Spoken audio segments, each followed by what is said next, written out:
Hello विद्यार्थी मित्रों, उष्मागतिशास्त्र में આપણે આગળના ટોપિકની ચર્ચા કરીએ પ્રતિવર્તી પ્રક્રમ અને આંતરિક ઉર્જા વિશેની આજે આપણે માહિતી મેળવશું। પ્રતિવર્તી પ્રક્રમ શું છે અને ક્યારે જોવા મળે? તો કે જ્યારે કોઈ પણ પ્રક્રિયા ખૂબ જ ધીમી થતી હોય ત્યારે આવી પ્રક્રિયાઓમાં અસંખ્ય તબક્કાઓ જોવા મળે છે।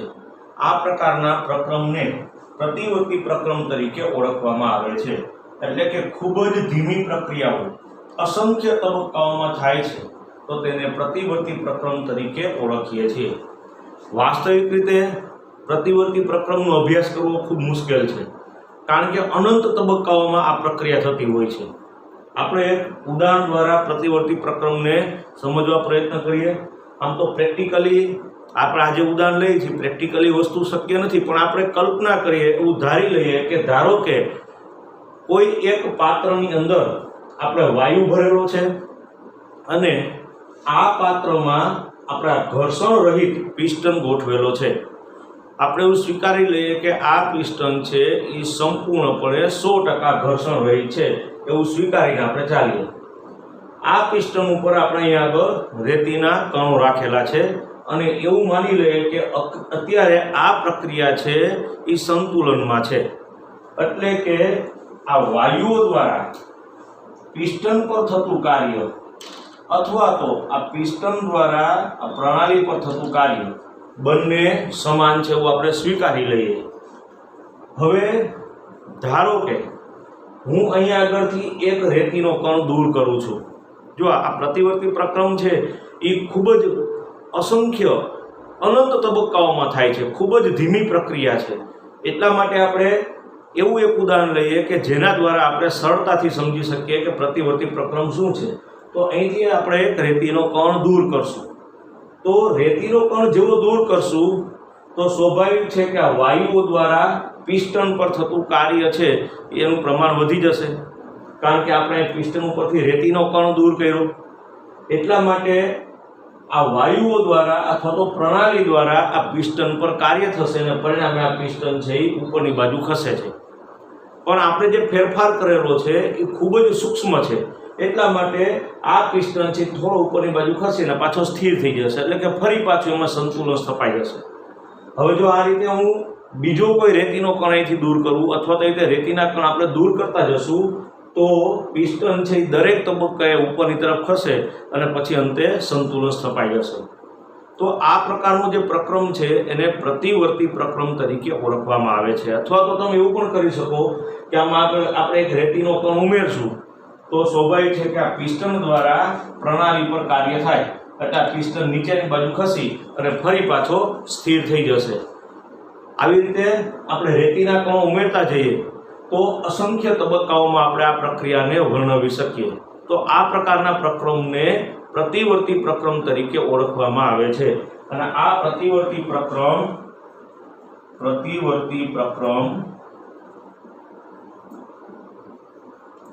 असंख्य अथवा तो अनंत शब्द आपणे लईए વધુ યોગ્ય રહેશે। अनंत तबक्काओमां थाय छे અને પ્રતિવર્તી પ્રક્રમમાં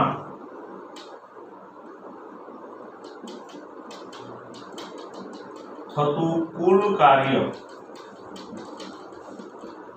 દરેક તબક્કાના કાર્યના સરવાળા બરોબર હોય છે।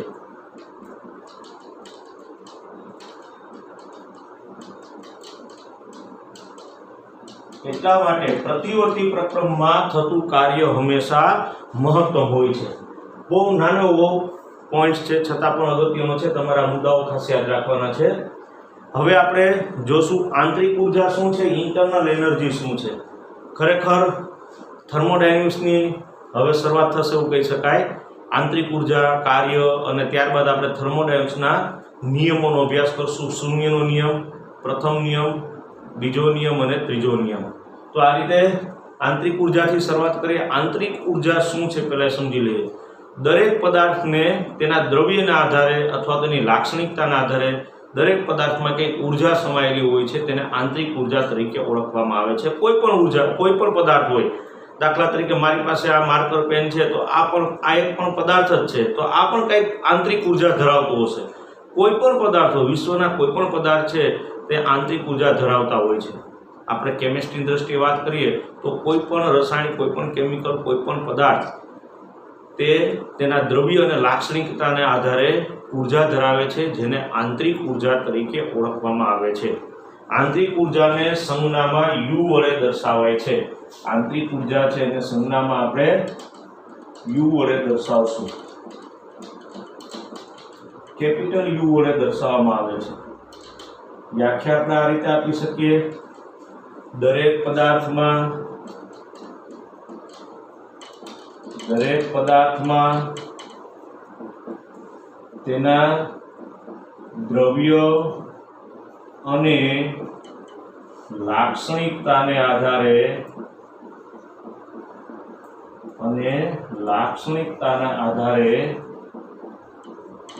ઉર્જા સમાયેલી હોય છે.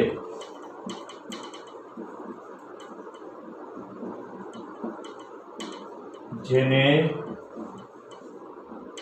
આંતરિક ઉર્જા તરીકે ઓળખવામાં આવે છે.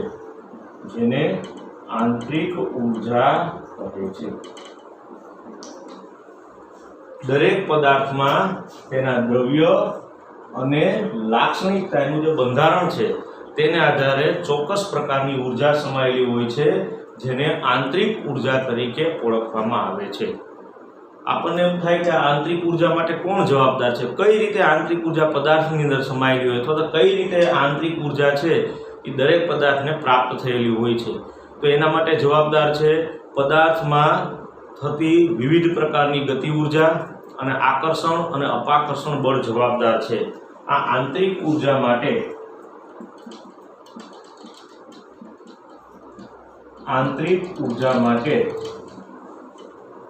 ગતિ ઉર્જા ઉપરાંત આકર્ષણ અને અપાકર્ષણ બળ જવાબદાર છે.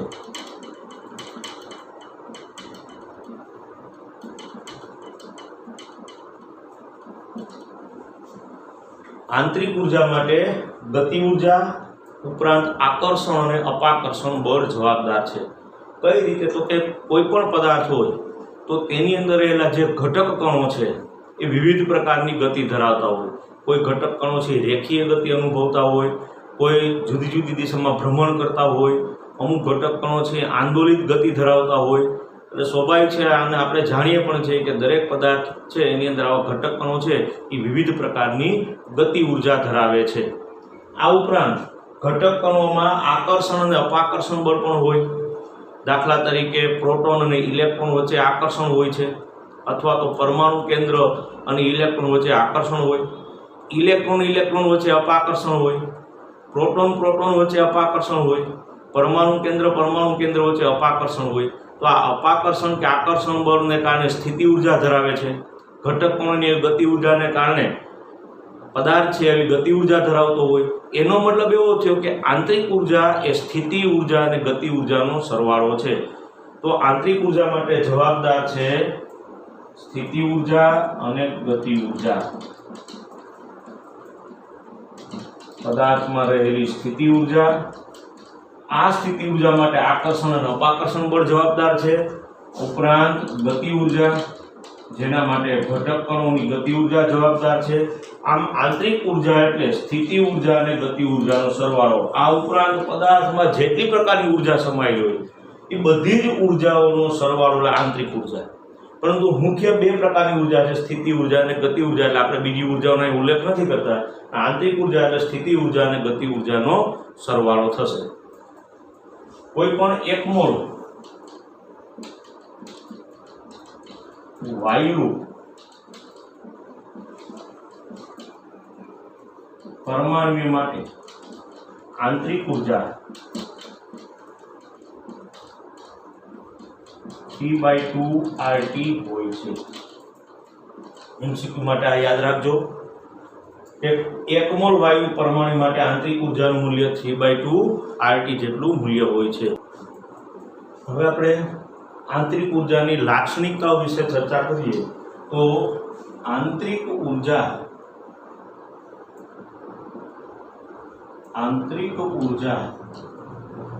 તાપમાન પર આધારિત છે,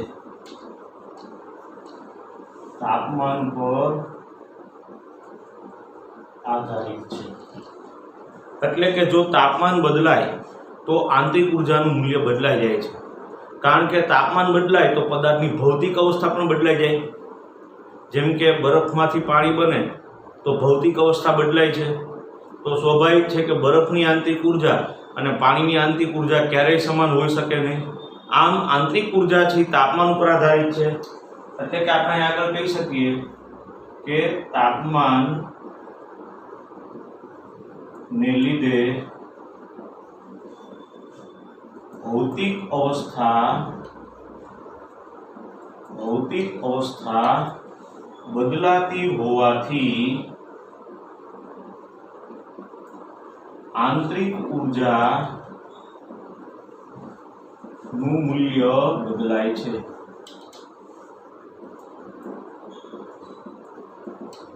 આથી આંતરિક ઊર્જાનું નિરપેક્ષ મૂલ્ય શક્ય નથી।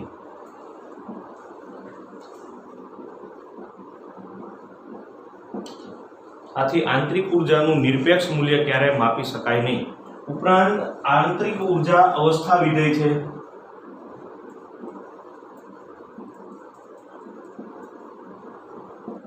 એટલે કે તે પ્રારંભિક અને અંતિમ અવસ્થા પર આધારિત છે, અને એટલા માટે આંતરિક ઊર્જાનો ફેરફાર એટલે નિપજોની આંતરિક ઊર્જા માઇનસ પ્રક્રિયકોની આંતરિક ઊર્જા થશે।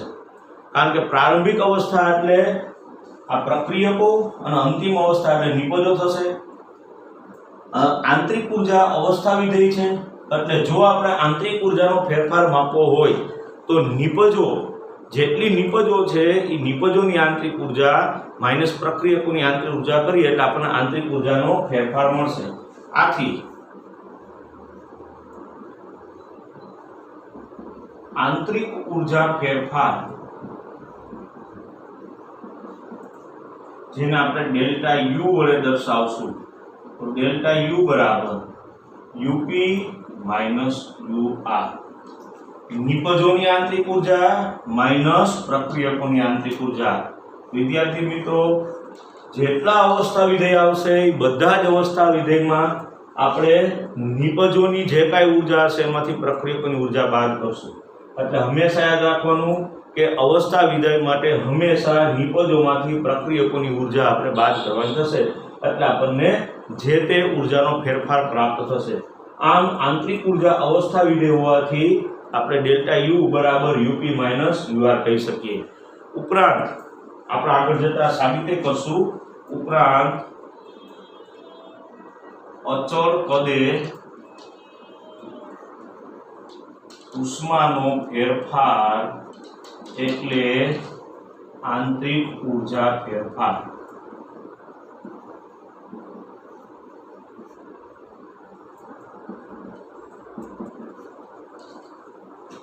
આપણે હવે પછીના લેક્ચરમાં સાબિત કરશું કે કઈ રીતે અચળ કદે ઉષ્માનો ફેરફાર એટલે આંતરિક ઊર્જા ફેરફાર થાય।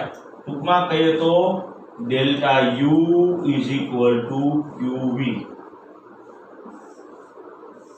આનો અર્થ થાય અચળ કદે ઉષ્માનો ફેરફાર એટલે આંતરિક ઊર્જા ફેરફાર થાય। તો આ વિદ્યાર્થી મિત્રો યાદ રાખવાનું છે, આગળ જતા અમુક સૂત્રો તારવા માટે પણ આપણાની જરૂર પડશે, આપણે દાખલાઓની ગણતરીમાં પણ આની જરૂર પડશે। તો યાદ રાખશું અચળ કદે ઉષ્મા એટલે આંતરિક ઊર્જા ફેરફાર થશે। તો આંતરિક ઊર્જા વિશેની જુદી જુદી ખાસિયતોની માહિતી આપણે લીધી।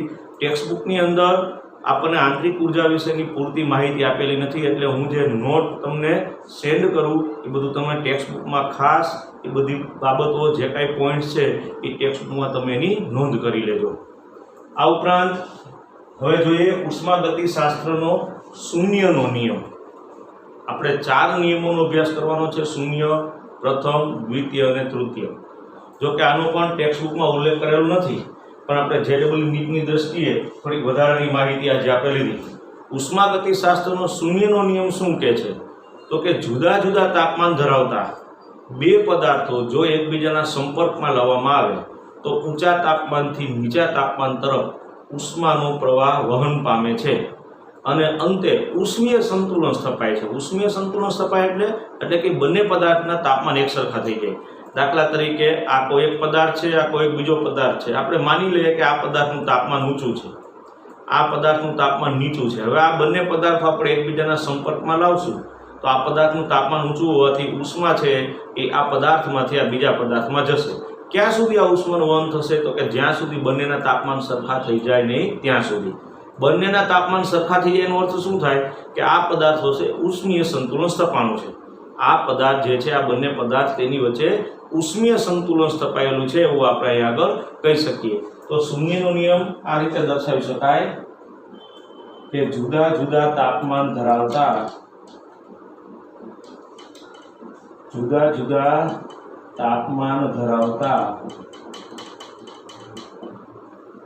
બે પદાર્થો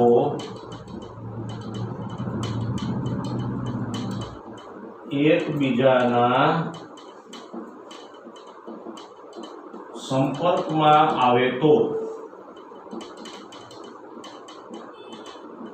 ઊંચા તાપમાન ધરાવતા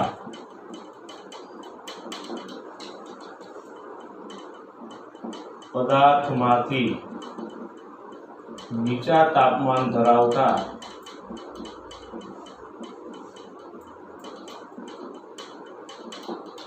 પદાર્થ તરફ ઉષ્માનું વહન થાય છે અને અંતે ઉષ્મીય સંતુલન સ્થપાય છે.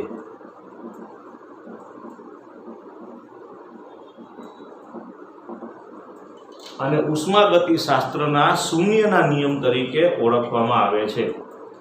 દાખલા તરીકે કોઈ દર્દીને તાવ આવે ત્યારે આપણે થર્મોમીટર દ્વારા ટેમ્પરેચર માપીએ છીએ. ત્યારે થર્મોમીટરનો પારો અથવા તો થર્મોમીટર જેવા શરીરના સંપર્કમાં આવે કે તરત જ ઉષ્મીય પ્રસરણ પામે છે. પારો છે ઉપરની તરફ જાય છે. શા માટે? કારણ કે દર્દીના શરીરનું તાપમાન વધારે છે, તેની સરખામણીમાં થર્મોમીટરનું તાપમાન નીચું છે. એટલે દર્દીના શરીરમાંથી ઉષ્મા છે થર્મોમીટરને પ્રાપ્ત થાય એટલે કે પારાને પ્રાપ્ત થાય. પરિણામે પારો છે એ થર્મોમીટરમાં ઉપરની તરફ જાય છે. આ પારો છે એ અમુક તાપમાને પહોંચ્યા પછી પારો સ્થિર થઈ જાય છે, એટલા માટે કે દર્દીના શરીરનું તાપમાન અને થર્મોમીટરનું તાપમાન સમાન થઈ જાય, એટલે કે ઉષ્મીય સંતુલન સ્થપાય છે. તો આમ તમે જોઈ શકો કે દર્દી અને થર્મોમીટર, દર્દીના શરીરનું તાપમાન અને થર્મોમીટર એની વચ્ચે એક પ્રકારનું ઉષ્મીય સંતુલન સ્થપાણું. તો આ જે ઉદાહરણ છે તેમાં ઉષ્માગતિશાસ્ત્રના શૂન્યના નિયમનું પાલન થાય છે. આવા બીજા ઘણા બધા આપણે વ્યવહારિક ઉદાહરણો લઈ શકીએ. એટલે બહુ જ સામાન્ય અને બહુ જ સરળ નિયમ છે ઉષ્માગતિશાસ્ત્રનો શૂન્યનો નિયમ. તો વિદ્યાર્થી મિત્રો, અહીં આપણે ઉદાહરણમાં દર્શાવી શકીએ કે દર્દીના શરીરના તાપમાન અને દર્દીના શરીરના તાપમાન અને થર્મોમીટર ના પારાના તાપમાન વચ્ચે ઉષ્મીય સંતુલન સ્થપાય છે.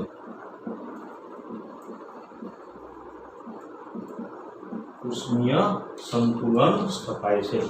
તો અહીંયા આગળ આપણે જોઈ શકીએ કે ઉષ્માગતિશાસ્ત્રનો શૂન્યનો નિયમ એટલે ખરેખર તો ઉષ્મીય સંતુલનનો નિયમ છે.